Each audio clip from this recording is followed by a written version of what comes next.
The June 2024 episode is here. This month, we have Spiral and Duralvar, two fantastic members of the Shatterpoint community, on the cast to talk about their experiences with and against Spectre 1, aka Kanan Jarrus, aka Caleb Doon. We talk about Kanan's strengths, provide some good examples of how to build strike teams with Kanan, and of course, things that you can do to counter Kanan, both in your own strike team building and on the tabletop. My name is Tom Harper. All of the music used in our content is of course composed by the unfathomable Gabriel Fisher.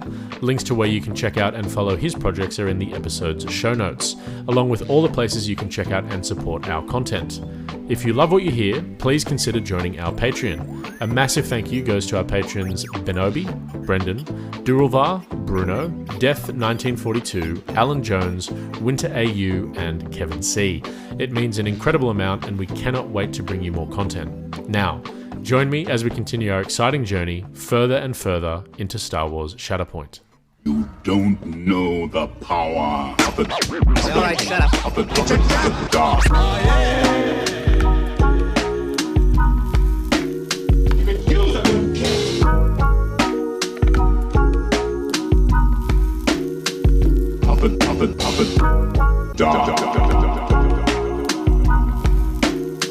Who's the more foolish, the fool or the fool in politics?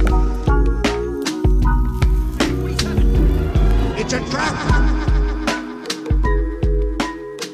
Kid, I flew from one side of this galaxy to the other and seen a lot of strange stuff, but I've never seen anything to make me believe there's one all. G'day everyone, you are listening to the Space Slugs. We're coming to you with a very cool episode in the tank. We've got two fantastic Australian players joining me here on the cast, Luke and Tobias. That is Duralvar or Desert Spiral on the Longshanks sort of software. Thank you guys so much for joining me. Luke, you've been in here before. We know you, we love you. You're the CanCon champion. How have you been? How's Shatterpoint going for you? Yeah, good, great. I'm and leading into the topic of the podcast, very excited for all these new releases. There's a lot of very cool stuff out there. So Yeah, fantastic. having a ball. Absolutely. And Tobias, you're also going very well in the Australian Shatterpoint scene. Thanks for coming on to the podcast for the first time. How's your Shatterpoint experience been recently?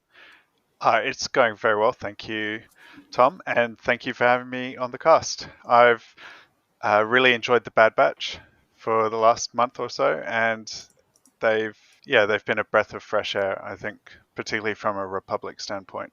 And the Rebels and Empire are also looking to be very exciting. So I mirror Luke's sentiments.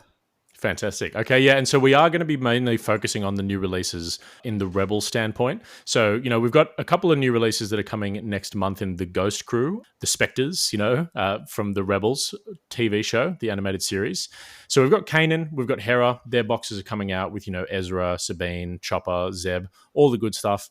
And particularly the Kanan discussion has been something of note on the forums recently. And, we're currently in the TTS League episode 4 of season 1. And Kanan's making some waves, I think is safe to say. I mean, just quoting some statistics that we've seen recently on the cast. I mean, Kanan's got something like a high 70s win rate with, only 70 games or so, but he's still smashing it. He's got a 73% win rate when he's paired with Han.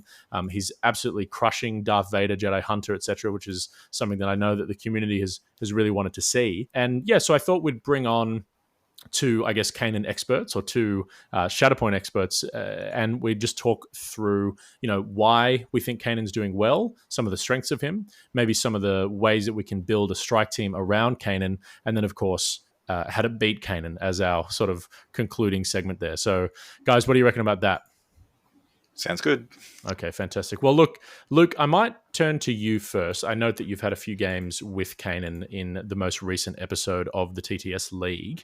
Talk to me about what you think Kanan's doing well and why you think people are gravitating towards taking him in their strike teams. At a basic level, he's got a quite strong activation. It's not the most ridiculous out there, but, he has force push, very, very strong ability. His attacks are pretty decent. He's, normal level mobile.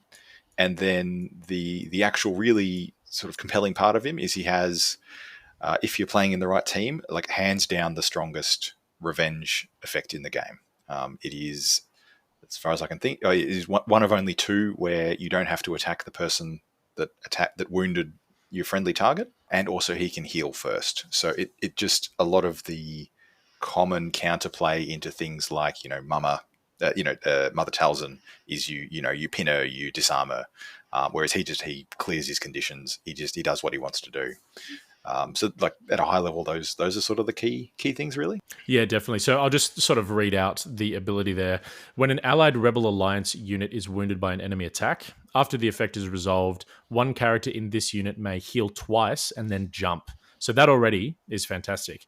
And then the sort of extra cherry on top is if the wounded unit is a Spectre or has the Spectre keyword, one character in this unit may make a 5-dice attack. And I think it's worth noting that in one of his stances, being Pack Hunter, he gets a ranged and Pack Leader, he gets a ranged and a melee attack, both with pretty good expertise. So yeah, and non-targeted revenge is something that's very, very strong as well. Tobias, any thoughts on that? Yes, I think it's really worth pointing out or reiterating that he doesn't have to attack the person that caused the wound. And on his pack leader stance, his expertise is pretty much off the chain. And with three successes, can double push and do 5 damage. And I think that coupled with a jump is enough to snake points on top of casually wounding people as well. So his versatility in battlefield control is right up there with his capacity to reciprocate damage. Yeah, and he's got all the sort of the hallmarks of a very strong leader. He's got diceless displacement in Force Push. He has a way to access that diceless displacement for free on his Form 3 Sorosu chart. I'll get into whether or not you guys use that in a little bit. He's also got some out of activation movement if he's in Pack Leader. He's got deflect, and then of course he's got that really, really strong identity that we've just been talking about. Excuse me. So, guys, I'm not sure which one of you has been using Kanan more, but I'd like to ask maybe Luke first. You've put Kanan down on the table. We're going to ignore what you've paired him with for the moment. What do you think that he does well on the table that revolves or evolves your game plan as you're going? What are you using him to do? Yeah, I mean, look, he's.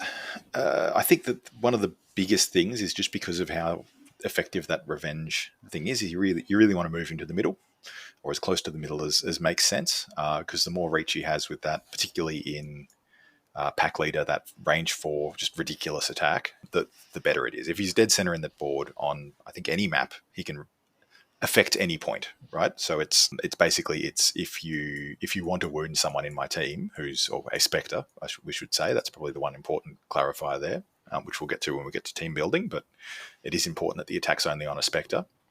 But if the opponent wounds a Spectre, then he can just pick a point. He can go and probably shove someone off, and probably between the jump and his follow-up shoves, probably get onto that point too. So it's just a massive amount of, you absolutely cannot wound people unless you really know what you're doing and really know he's not going to just reverse all of your work and then some. Yeah. Okay, so you're sort of relatively happy going early or late with Kanan. He's not necessarily, your Shatterpoint target. He's not necessarily the character that you keep in reserve. You just want to position him nicely so then you can make the most of that revenge shot.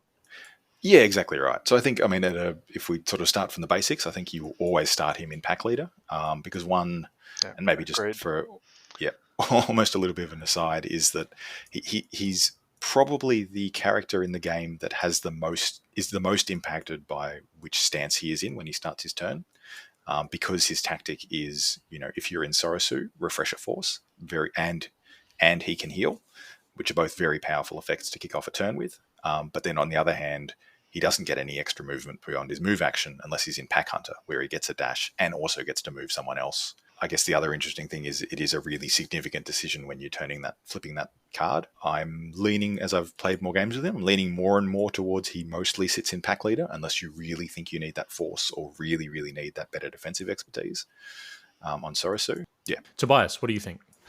I just want to add as well that with the Pack Leader tactic, it's not range limited either. So I think it sort of lends into Spectre's sort of mobility or just kind of Zerg game plan. And yeah, I agree. It's really, really powerful. So Okay, so Tobias, you would also generally start him in pack leader and forgo the force refresh there.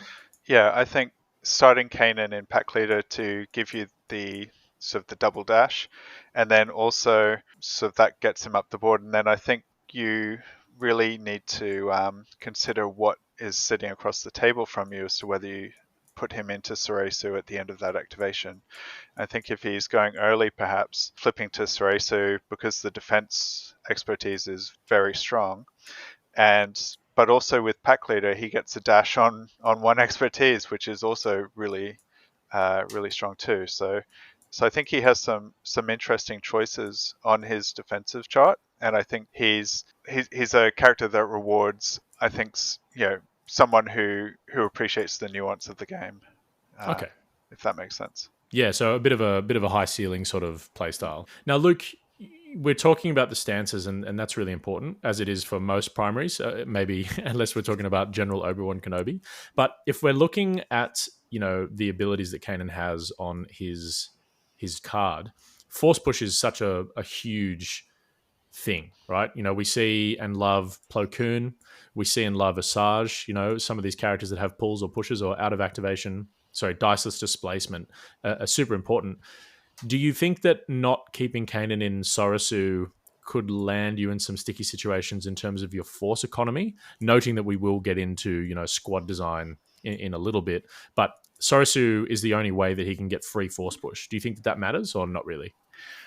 I think rarely, honestly. Like there will be times where you absolutely need the free force push because you're out of force and you need to push, wound something and push something to take a point to not lose. But the thing is with the free push is it's on step 5, and it's just you're just not going to reliably hit step 5. Like it's probably estimate 20 to 30% chance into most targets, right? So it's not something you want to be relying on. If that's again, without getting into list building, I think if you're list building, I think if you're relying on him always hitting that 5, you're going to be in for a bad time. I think Akbar said it best. It's a trap. Fair enough. So the last question that I have in terms of the stances would be the first success, which is something that a lot of people look at in terms of how they're going to formulate a game plan. A lot of the time we look at supports. If they don't have a first success shove, they might not be the best choice for a couple of situations. Maybe if it's second, that's fine. But if it's third, we're starting to get a little, err on the side of caution. Form 3 Sorasu, the first success on Kanan is 1 shove and 2 damage. Whereas in Pack Leader, it's just 2 successes. Do you see that being another mitigating factor in terms of stances? Or does the benefit of now getting the range attack and the out of activation revenge shot, etc., and the out of activation movement, does that far forego any of the bad feels dice moments that we might see? Yeah, look, I think for Kanan, because he does have a lot of dice and some quite strong expertise charts, I think you probably look at the first 2 spots is a pretty reliable either stance, even with the 6 dice in melee and pack leader. So I think for him, that's probably not the factor that you consider. I think it is really more about, ultimately, I think when you're talking about the first 3 spots, both of them you can get to 2 shoves. Both of them you get to 5 damage. They're very similar. So I think except for some quite really specific things, generally you're deciding it more on the do I need the range or not, and what do I want next time I activate. Okay, very cool. Tobias, any thoughts on that? No, I agree with Luke, and I think really, I guess there's one thing that probably needs to be raised here is the typo on Kanan's expertise in pack leader. And I think if you consider it's 1, 2, 3 plus, then looking at the first 3 steps with the gun is very comparable, like Luke was saying, to the Soresu first 3 steps. And even if you take it to 4, he's getting a reposition or a jump or a reposition. There's sort of the breakpoints in Kanan's combat trees are both very similar. It's just marginally different in how you get there. I think Pack Leader's gun is exceptional, and the versatility that it gives you makes it sort of possibly a better choice. But I think at the same time, enduring defense in Soresu, also needs to be considered as well, depending on who you're matching into. So Yeah. So Tobias, I've just noted that some of your thoughts in the show notes that you've prepared surround the limitations of Kanan's identity. So, did you want to talk us through that? Because that might not only segue us into our squad building section, but it also might frame our how to beat Kanan section that Right. we'll do later in the episode. Okay, thank you.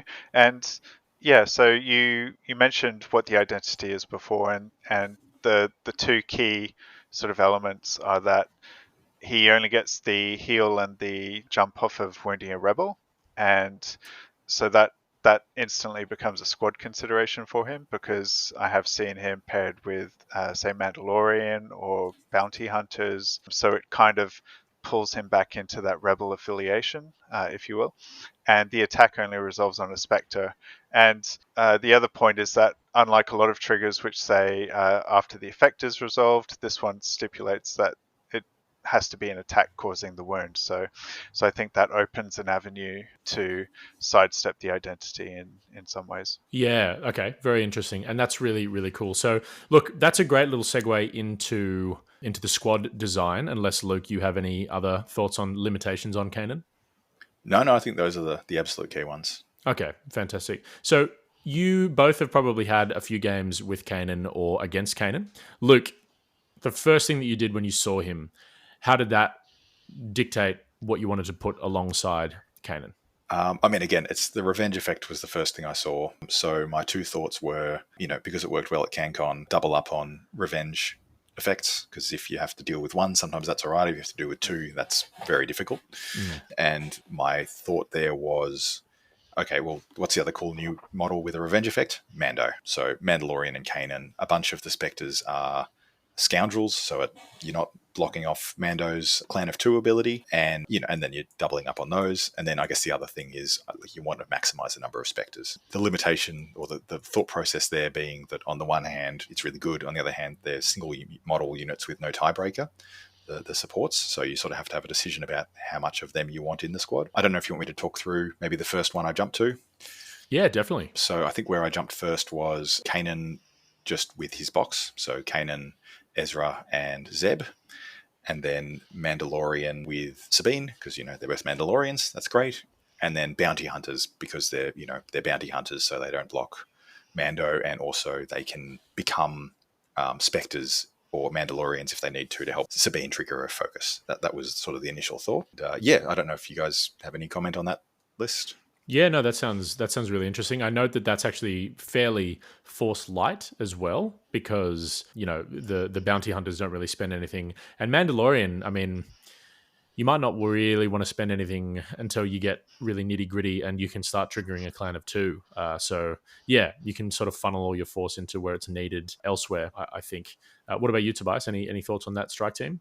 Yeah, I like it in principle, because it sort of touches a lot of the keynotes that you want from a strike team. It's got your two opportunities for diceless displacement. It has your revenge triggers. It has some very tanky models in Kanan and the Mandalorian, and also the bounty hunters give you some versatile backpoint holders, I suppose. And Ezra has Imperial Mandate by any other name. Yeah. So I think it sort of gels together on paper, and I think it has some good gameplay. So yeah, great. And Luke, did that evolve? What does your iterations look like now? And I guess just for the audience, we're probably not looking at Premiere at this stage, more so than just creating the best strike team that we can, focusing on Kanan. So it did evolve and actually changed a fair bit, and that's thanks to Tobias, who, without getting too much into the how to beat Kanan section, absolutely destroyed me in our first league game together. And how he did that was really a combination of exploiting the fact that I had non-rebel, Spectre units. So the bounty hunters got wounded twice very quickly, which meant he could take points on a side of the board without triggering Kanan. And then, doing the classic thing you try and do into all of those sort of revenges, you shove off and you try to, condition out people so they have bad activations. And I think those are the main two things, really. Oh, and exploit the fact that his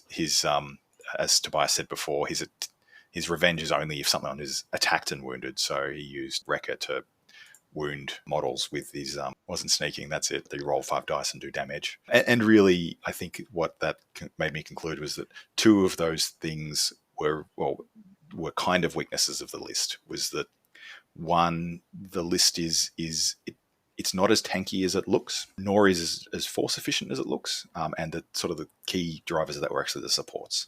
Zeb is a very expensive support that can sometimes not do much. He generally wants to spend 2 force every activation for the double attack and the move, and his dice are okay, but not as reliable as you'd want. And then the bounty hunters are genuinely quite squishy, and then likewise, even we've got no steadfast in any of the list. Only the primaries are really good at defense. They're not, the others aren't bad, so that you can sort of reliably shove them, get some conditions on, get some damage. And so that sort of drove a bit of a shift in thinking. And I don't know if you want me to jump to the next list I tried. Yeah, do it. Yes, which I liked much better, which was swapping. So exactly the same list. So Kanan, Ezra, and Zeb. I've since changed my mind on Zeb, but I'll get to that later. And then Luke, Sabine, and Lando R2. And actually, now I think about it, I did swap the secondaries between those squads. So Sabine can trigger her ability off the other Spectres. Yep. Yeah. And so what that gave me was A, entirely rebels. B, Lando R2 are sort of sneaky tanky. Like, they're not amazingly tanky. They only have 7 health, but their stealth effect to sometimes not be able to attack but ranged is great, as is their defense dice are actually pretty solid. Yeah, 5 and 5 with actually good expertise with the crit mitigation, etc. Not too bad at all. Yeah, exactly right. So they often sort of plinking shots bounce off them, which is nice. So those two, that felt better, because the other thing is what that did is bringing Luke instead of Mando like really improves the force economy, because you're going from Mando spending 1 most of the time to Luke spending 1 half of his activations, the other half not needing it. And all of a sudden that really unlocks the ability to, force push with Kanan every time he activates, not worry about, running out of force for Zeb to double attack, things like that. So that felt a lot better. Yeah, okay. Very cool. And how did you find not having that second primary with a ranged attack on Luke? Do you find that as a significant drawback?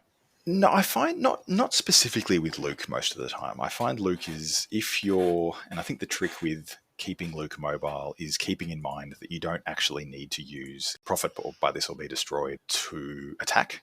Like, you can just situate yourself with his tactic jump where he's on the opposite side of an objective to where you want to go, move through that objective and then do his move. And so I find, but with that trick, he's got 2 dashes and a advance right at that stage. So he's pretty quick. He can usually get where he needs to whack someone. And again, his attacks are so amazing and consistent. You don't feel it too much. So I think that's right. Again, I think in a lot of lists, Mando is probably better. But when we're talking about Rebels, the other thing he comes with is his defense is ridiculous. He's annoying to attack, which means you've got a more solid body on a point even than Mando. Yeah, I mean the jump after he's been attacked is phenomenal. His expertise mitigation of crits and strikes is fantastic, and he's got deflect as well. So he's just almost never a good option to have a crack at, which is nice. Tobias, do you have any questions about that strike team before I crack in? The only thing I think I'd add is that sometimes Luke's activation increases your force quotient by the end of it, because Return of the Jedi gives you 1 back to start. So I think, I agree with Luke that with Prophet, you don't need to. You can be quite tricky in how you deploy that ability. And I think there's, again, like a high ceiling on that. So I like that list a lot more than the first one. Mm-hmm. And how do you find only having 4 out of 6 units have the Spectre keyword, Luke? Do you think that is a significant drawback of Kanan's ability? Would you rather just run all Spectres, or is that a bit risque? I think so. I think all Spectres has like number of bodies problem. I think 4 is sort of the critical mass for Kanan's ability, because then effectively like you have a side of the board where you don't want to wound people, and that's significant, right? And then likewise having Sabine in that list being sometimes the easiest to wound, like Luke's a pain, Lando and R2, if they're in an awkward spot, you can't shoot at them. I think it's enough to make Kanan relevant, particularly given it's not his only trick. He is quite a good activation as well if you've got the force to do it. So I think we'll get to the final version, which is the one I like the best so far, which I can jump to now, unless we have any further things we want to talk about with that one. I'm all good for jumping on if you are, Tobias. Yeah, let's charge on. Nice. And that is all Spectres, except drop Zeb, put in Lando and R2. Okay. So again, playing a point down. playing point down because the contest Lando and R2 are so good. They're so unreal. good. They're one of those units that you look at and you're like, they're okay. And then you play them, and then you play them more, and you just realize there's so many, like, throw tons of dice in melee in them. A lot of, if you've got the force to spend on it, that ability to sometimes not be shot at range is amazing, particularly with Iden being everywhere. There's just, they get double advance off the jump, so they can take 2 points if they need to. They're great. They're the best. They're a fantastic shadow point activation, I find, early on. I really, really enjoy playing with them. 100%. They're, as Luke said, they're amazing. They're incredible supports. Sort of the new Magna Guards in some ways. So. Yeah, I feel like they're probably, a lot of players are gravitating towards the ARF troopers and playing a point down in their strike teams just because ARF troopers perform so well. I feel like we might get to that stage with Bar2D2 or Lando R2. So, yeah, very, very strong. So, Hera, she's sort of the black duck of the family. I know, Tobias, you've got a few thoughts on that. Do you really enjoy playing Hera, Luke, before we get to Tobias? Oh, yeah. No, she was one that I looked at when she first came out, and I was not a believer. But because, you look at her and she's like, I guess she can't move herself more than once unless she's willing to we will not stand down herself, which is 2 force and she gets a wound for her trouble. At first glance, giving everyone near her cover 1 doesn't sound that amazing. The heals are good, but they cost momentum. Like you look at the card and you're like, it's all right. But I tell you what, I've talked to Tobias about this a lot, and he has similar and stronger, if anything, opinions than me on this. So I might throw to him for the upsides and why she's actually really good. Okay, yeah, that'd be great. Fantastic. Well, I came to Spectre probably from the long way round, or Kanan from the long way round, because I started considering Hera and how she might perform, or how you could sort of wring the most out of her. And I think, as Luke was saying, yes, on the surface, she's somewhat slow.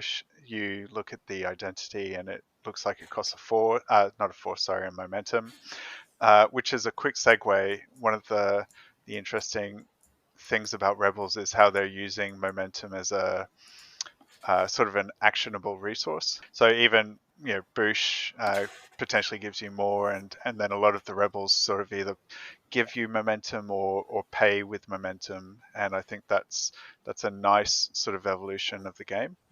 And so segue done, back to Hera.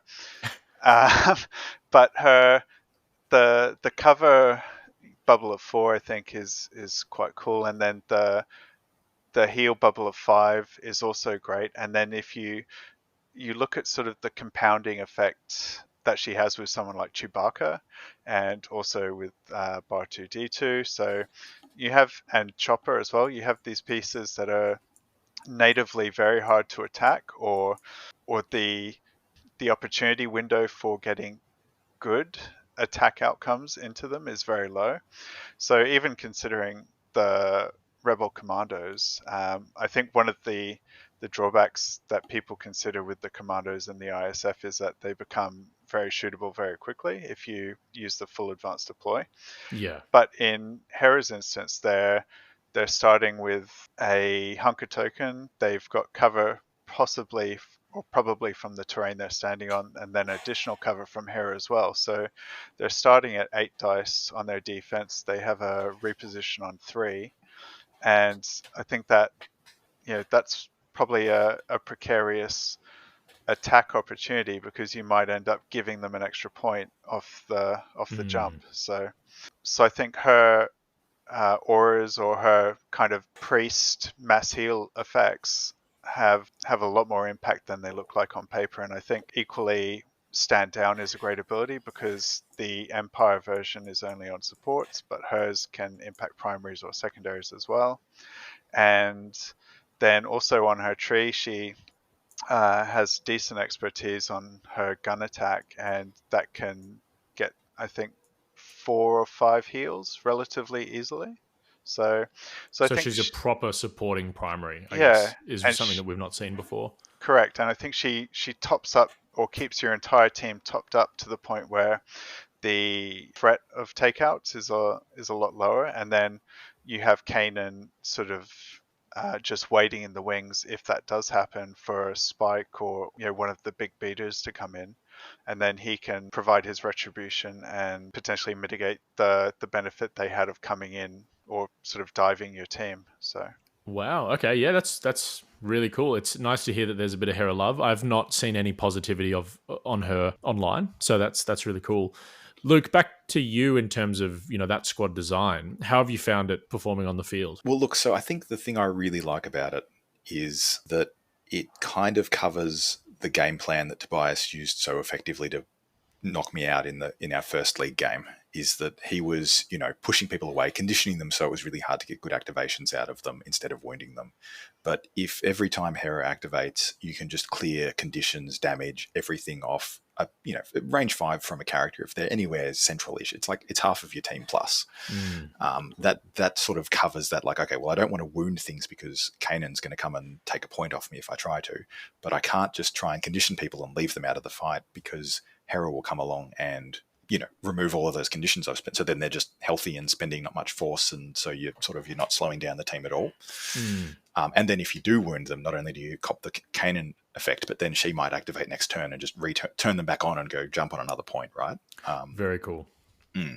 Very cool. Okay. How do you find the force economy in that? And would that ever tempt you to go into Form 3 Sorosu with Kanan to get a bit of force regen? Again, I haven't sunk a lot of reps into this, but so far my impression is it's actually quite force light, which is a bit unintuitive. So what I found is that because you've got Kanan there and you've got 5 Spectres and you're not getting wounded a lot, which means that Hera isn't using her We Will Not Stand Down a lot. Which means your force usage is really limited to, maybe Sabine jumping, maybe Chopper jumping, maybe Ezra jumping, like just those like sort of basic movement abilities. And because everyone has early shoves and good ranged attacks, often you don't need them anyway because you move, you shoot, you shove yourself into your position, you follow up shoves to move yourself in position. So yeah, the couple of games I've played with it, like I often finish my deck with force left over because I just haven't had a need to use it. And then the other thing that was really interesting, particularly with my last league game, was that like Hera was actually my shadow point target every time. Really? Because what she does, which again so she's got, again, you're healing, so you're like, okay, I've got a couple of people with conditions, let me just make sure their activations are good. You're advancing a Spectre, which is really significant, especially when you're talking about, getting Kanan into advantageous position to for his revenge attacks, moving Ezra onto points to take it with his mandate, that's the word, moving Chopper and Lando R2 or R2 into places where they haven't activated yet, so they can be further forward and it's not so dangerous for them because they can't be shot. Yep. So there's actually that longer move has a lot of utility to it. And then the last thing is, so I think she is almost always going to be in her spread a little light stance, which is the one with more of the heals, but more to the point, shove on 2 and 3. She can quite reliably get to 2 or 3 with that stance, which means that if she can, move into a range where she's not too far away and can shoot someone, again, she can often shove someone off a point and then advance onto it.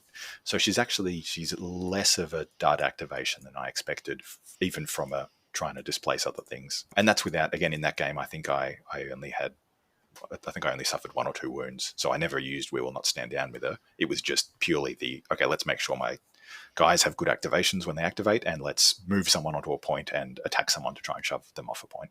Man, that's super interesting. It's so nice to hear that a card might not read well, but performs very well on the table. So that's really inspiring, and I'm glad that the Spectres are, doing really well. I do find it. Do you ever wish that you had Zeb instead of Bar2D2, or not?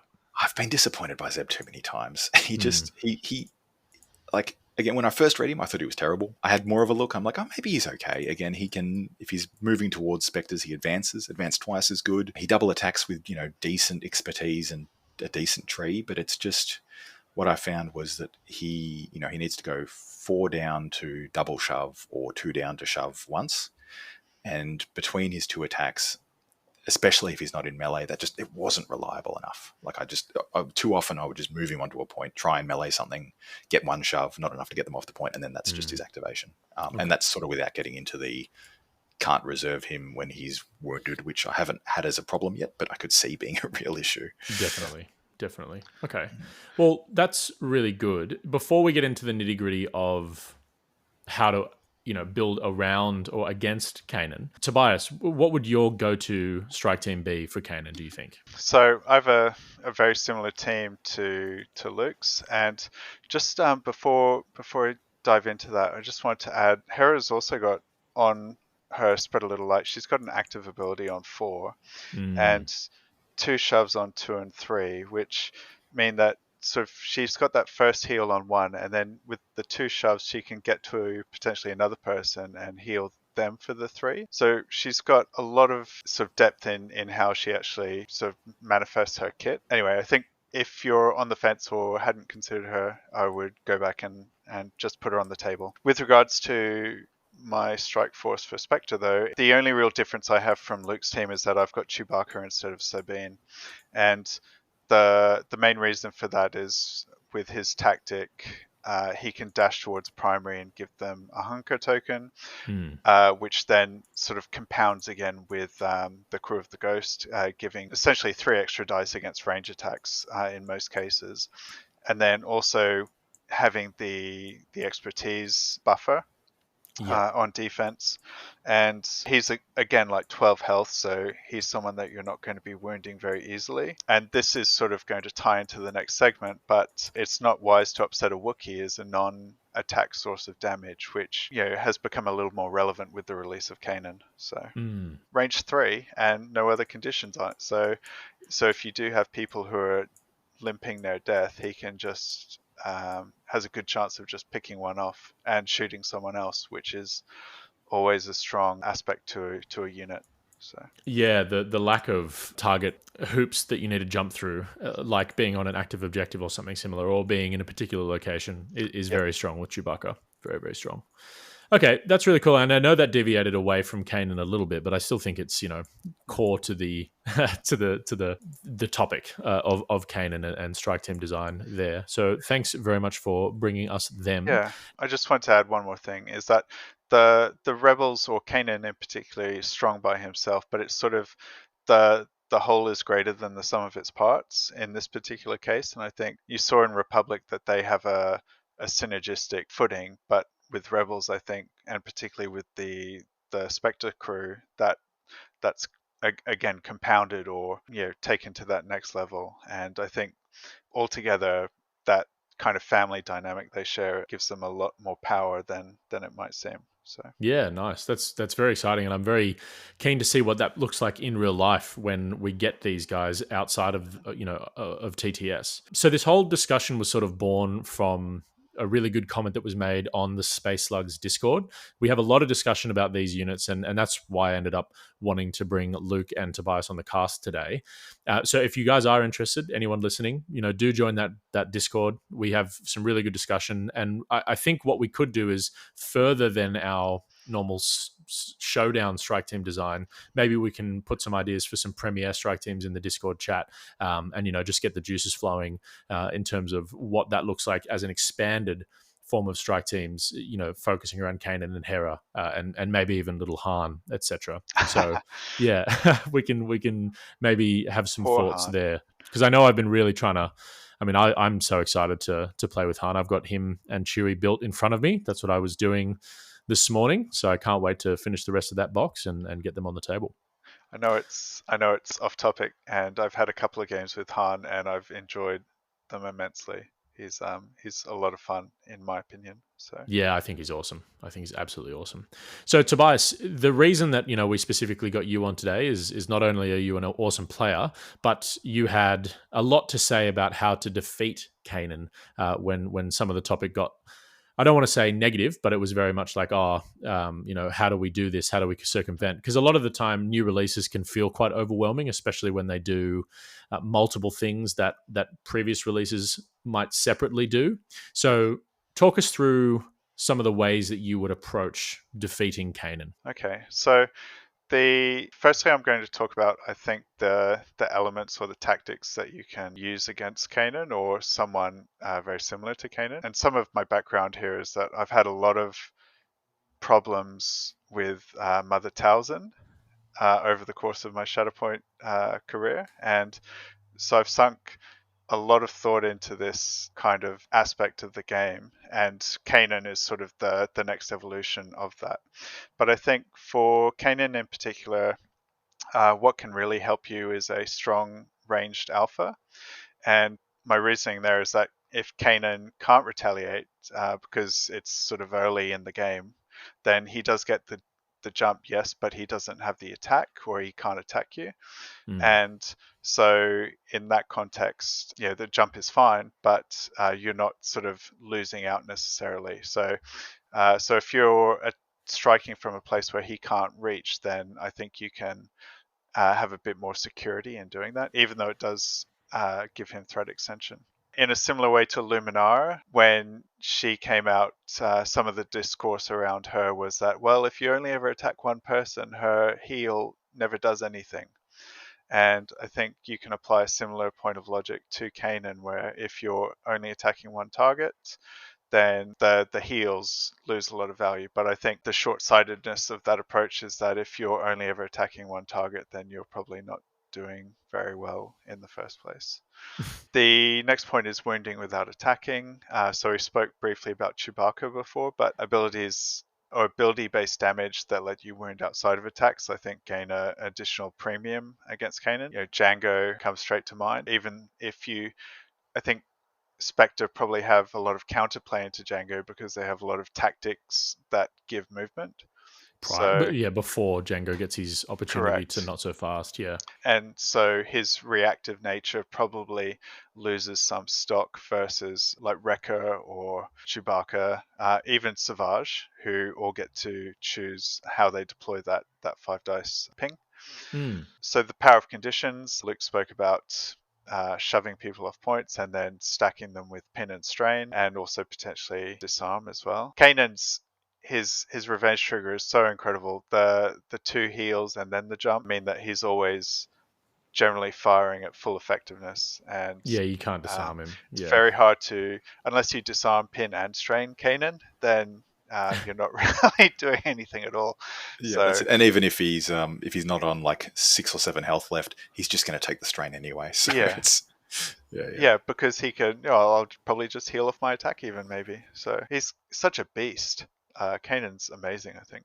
And then lastly, passive resistance. So by shoving people off points, the tried and true sort of exploit, not exterminate. So get them off the points, but don't kill them necessarily.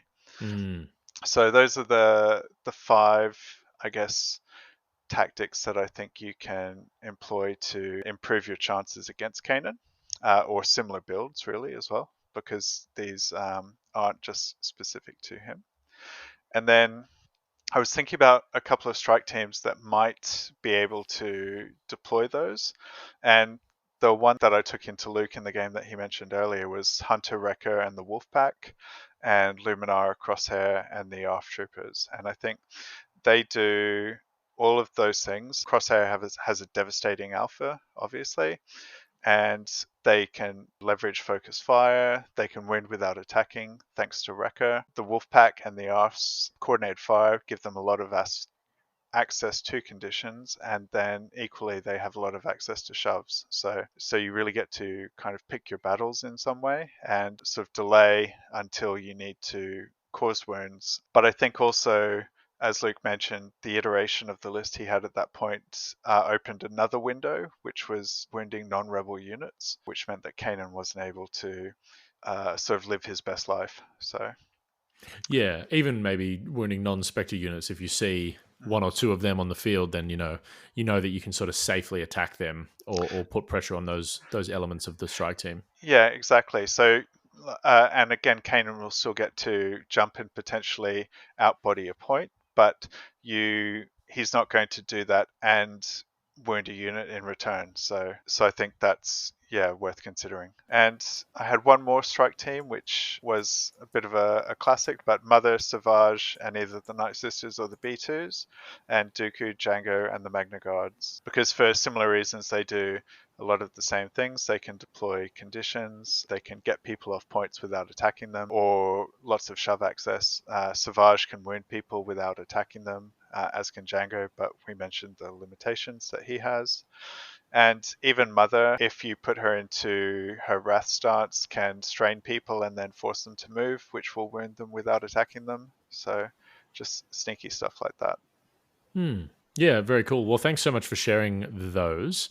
I think the second strike team, I mean, that's incredibly similar to what you ended up winning CanCon with. Isn't that correct, Luke? Yes, yep. I had the Night Sister instead of the B2 version, but yes, yeah, absolutely. Okay. So, as someone that's played a lot of Kanan games with him instead of necessarily against him, what is something that you fear with Kanan? You know, what are you worried about? What can people exploit or do to make your life harder?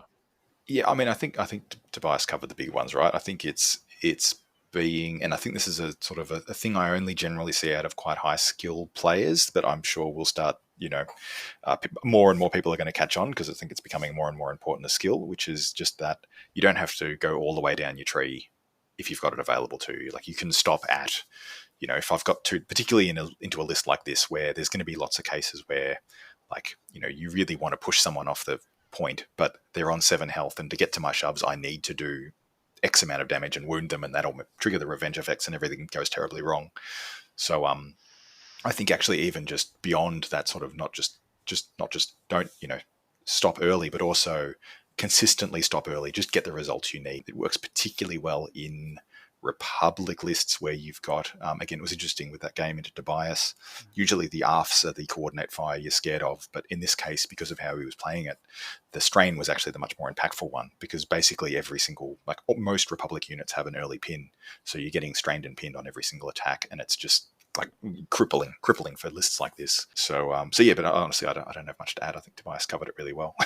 Yeah, fantastic. So I guess, I think the Space Slugs, what we're trying to achieve here is positivity, right? All the time. We had a lot to say about Darth Vader Jedi Hunter when he was first released, and there was a lot of community uproar in terms of what that impact was.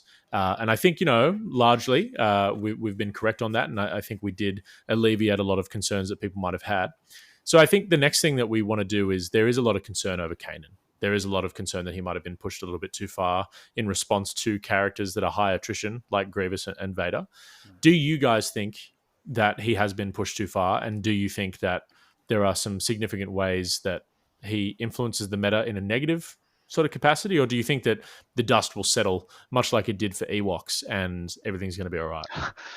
I'll start with you, Tobias. I would probably say that Kanan doesn't feel oppressive. He feels like he opens up a new style of play with the Spectre team, and I think that's good for the longevity and the health of the game. And as you mentioned before, particularly with Jedi Hunter, but also we're seeing with Iden and potentially Hunter as well, the sort of the flourishing attrition game plan. So having credible and sort of varied ways to sort of play into that, or to I give not list chicken necessarily, but to give you premier format ways to have a list that can stand up to an attrition based list, I think is a good thing for the game. And this flavor, I think, I find it very enjoyable. Okay, what about you, Luke? Yeah, no, 100%. I don't think I think he's a model you need to know how to play into, and I think you need to sort of practice into him, but he's definitely not busted. There's lots of lists that are quite good into him and what he and his friends do. And look, and I definitely will echo what Tobias was saying about the, having things that counter attrition, because you see so many miniature games where as releases come out, you can build more and more efficient attrition, and the whole game just turns into efficient attrition against efficient attrition, and it's really hard to play around that. Whereas I feel like the designers have done a really good job here of, well, okay, so wounding is a powerful effect, but also here's all these things that are really good at countering that, and you can play games where genuinely you can, I mean, again, this isn't with this list, but with Mother Dooku, like I have won a game at a stored event where I think I had 8 wounds on my guys to 2 of theirs, with one of those wounds happening to close out the last turn. So I think it's a really smart design decision to make attrition useful, but not the be all and end all. Fantastic. No, that's really good to hear, and I think that echoes my sentiments on the position of the game. I'm yet to feel overwhelmed by a particular release or anything like that. And I think, meta defining doesn't necessarily mean sky is falling. I'm not saying that anyone in our community is stating that, but I think it's always best to maintain an air of positivity and maybe, take the Tobias approach in terms of really thinking critically about a strike team that you can use to influence or give you a better chance of overcoming a game. So yeah, props to both of you. So look, thanks both for coming on. Before I let you go, because obviously I'm obsessed with Han Solo, do Han and Kanan pair well together? Luke, you were talking about a double revenge trigger. You sort of get something similar with the old Kanan and Han. And have you put that on the table yet? I haven't tried it yet. It's definitely on the short list to try. I think it again. I think Han's probably got arguably the weakest revenge trigger, which is not that it's nothing, but just that it's a small area he can't dash. I think it's a cool part of his kit that I could imagine opponents forgetting. I don't think it's the core bit of his kit. I think the core bit is his amazing, ridiculous mobility in his active turns. And ability to, just lay conditions out all over the place. I actually suspect Han is probably quite a good counterpiece into Kanan for exactly that reason, right? He can lay out a lot of conditions without doing much damage. A lot of board manipulation in terms of shoves and conditions, etc. Yes. Yep. Yeah, exactly right. But yeah, I do like the idea of the two. Honestly, not as much because of the board, like the double revenge trigger, is because they both have tactics that move friends, which is really powerful when you stack them together, and they both have quite strong active turns. The only thing I think you'd have to manage your force a bit more carefully because. Han really wants to use it. Han's quite easy to wound, but I don't think that's a fatal flaw by any stretch. I think that's quite a strong list. Okay. And what about you, Tobias? Any thoughts on Han and Kanan? Yeah, not necessarily Han and Kanan, but I have used Han and Luke, and I've really enjoyed that pairing. And mainly one of the things I guess is Han's tactic lets you propel Luke up the board really quickly, which is great. And then I think similar to what Luke was saying, Han's value I think isn't necessarily that he's just killing people with the blaster pistol, but I think his real strength is pinned, shove, strain, and 1 damage on 2 successes in Smug Scoundrel. And I think because of the way the timing framework does work with his identity, hey, it's me, if you are in a position, and before I get to that, I think Han really rewards being able to have a bit of a prophetic read of where the game is going and to position him accordingly, or just in the middle of the board. But with those 2 successes, if someone does wound one of your pieces and then you have the revenge attack, that will trigger the strain immediately in a way that they can't avoid, and so they'll end up taking 4 damage, pinned and a shove off of 2 successes. And I think that's pretty good, for something that's essentially free. And then he's got a lot of versatility in that tree, so he can disarm or heal or do a lot of really cool stuff on, again, 2 successes, which is, very easy for him to get with that great expertise tree as well. So I think his revenge trigger on face value, again, doesn't seem particularly powerful. However, I think you get good impact from small things with it. And again, being able to shoot twice and just pin, strain, shove, and damage 2 people is where he sort of shines. He does that, whereas Hera might be AoE healing, he's the warlock of the party, and he's just applying dots on everybody. So yeah, very cool. Very cool. I think that's his kind of space. So I love to hear it. I love to hear some good news about Han, and I can't wait to paint him up and get him on the table, as I've said before, and maybe do some videos with him as well in the month of July. So, guys, again, thank you so much for coming on the Space Slugs. Really enjoy having you here, and of course what you participate and communicate with and give to the larger community. Where else can we find you, Tobias? What other communities are you prevalent in, and where can people hear your voice? Honestly, I don't get on a lot of podcasts these days, and mainly I'm in the Space Slugs chat or the Red Mandos chat, also the Zion's Finest Slack. I really enjoy listening to that podcast and like to participate in their conversations, so you can probably read me there. And one last thing I'd like to say is I'd like to do a shout out to Jeff or Tirith, because a lot of my thoughts on Kanan were formulated in collaboration with Jeff, particularly because he was quite passionate about Kanan and we had some good discussions about it. Yeah, Tirith is fantastic and a really good and valuable member of the Australian community, that's for sure. Look, what I'll do is I'll put links to all of the places that you just referenced. I mean, Zion's Finest is a fantastic podcast and the Slack community is great. And the Red Mandos, of course, is what we did a collaboration with them very recently. And, you know, they're just some really good guys and they put out, I think, a nearly weekly podcast. So they're fantastic to listen to if you want some more Australian content. Luke, you're fantastic as always. Where can the community hear from you? Honestly, exactly the same as Tobias, pretty much. So I'll pop up on the odd podcast here and there, but mostly you'll just find me ranting about honestly very similar things to Tobias on the Discords for this and the Red Mandos and the Slack for Zion's Finest, where I think we've sort of been cornered off as the two weird Aussies who were really into the not Vader side of the meta. Yeah.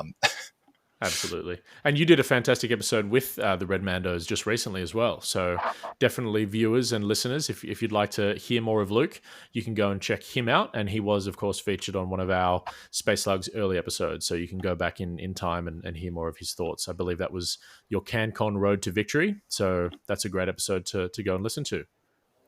Awesome. Thanks, Tom. Great. Well, thanks so much, guys. As always, we've been listening to the Space Slugs. I've been Tom. We've had Luke and Tobias on the cast here. Go and join the Discord because we have plenty of great discussions as we've discussed today. And yeah, we'd love to hear what you think, how you would be approaching attacking Kanan or how you'd be approaching squad designing with him as well. And I'll definitely endeavor to put up some Premiere format ideas, featuring Kanan and predominantly Han. I just can't get enough. So thanks again, guys. You've been listening to Space Slugs, and we'll see you next month. The ability to destroy a planet is insignificant next to the power of the Force.